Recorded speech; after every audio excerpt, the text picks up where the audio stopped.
The Supreme Court just dealt a major blow to Donald Trump's attack on mail-in voting. In a narrow 5-4 decision, the court ruled that states can count mail ballots that are postmarked by Election Day, even if they arrive a few days later. That may sound technical, but it matters.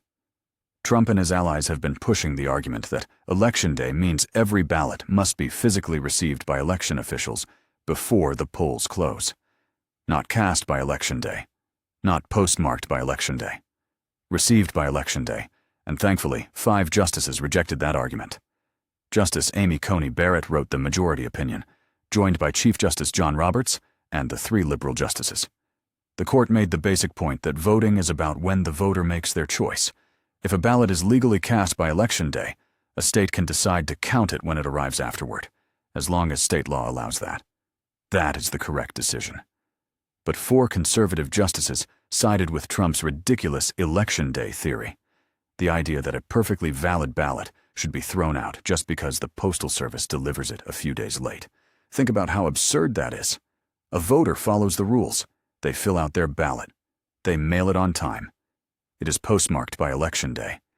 But then their vote gets tossed because of mail delivery timing they do not control. That is not election integrity. That is voter suppression dressed up as legal theory. And this fight did not happen in a vacuum. Trump has been attacking mail-in voting for years.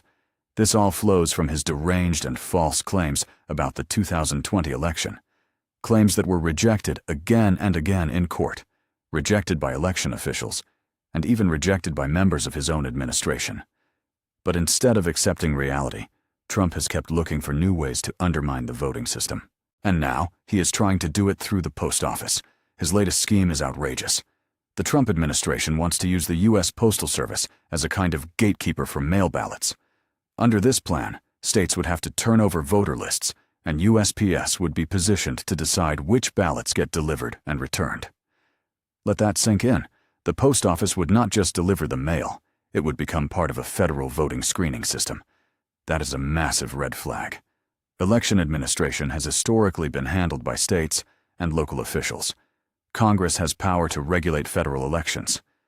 But the president does not get to rewrite election law by executive order. He does not get to use USPS to decide who can receive a ballot, and he does not get to create a backdoor system for blocking lawful votes. That is why this plan is already facing lawsuits. A federal judge has already blocked key parts of Trump's mail voting executive order, finding that he exceeded his authority. The court made the obvious point. The Constitution does not give the president direct control over elections, and USPS does not have authority to impose binding rules over who gets to vote by mail. And this is the bigger story. Trump is desperate. The midterms are coming. His approval numbers are at historic lows. Voters are getting tired of the chaos, the lies, and the constant attacks on democratic institutions. So what does Trump do? He goes after mail-in voting again. He knows mail voting makes it easier for Americans to participate. Seniors use it. Military voters use it. People with disabilities use it. People working long hours use it. Rural voters use it. Millions of ordinary Americans use it because it is convenient, legal, and secure. But Trump does not care about making voting easier. He cares about making it easier for him and his party to win. That is why this Supreme Court ruling matters. It stopped one part of the attack. It rejected the idea that states must throw out ballots that were legally cast by Election Day just because they arrive afterward. But the fight is not over. Trump is still trying to weaken mail-in voting through other methods. His post office scheme is one of the most dangerous yet, because it tries to turn a basic public service into a tool for election interference.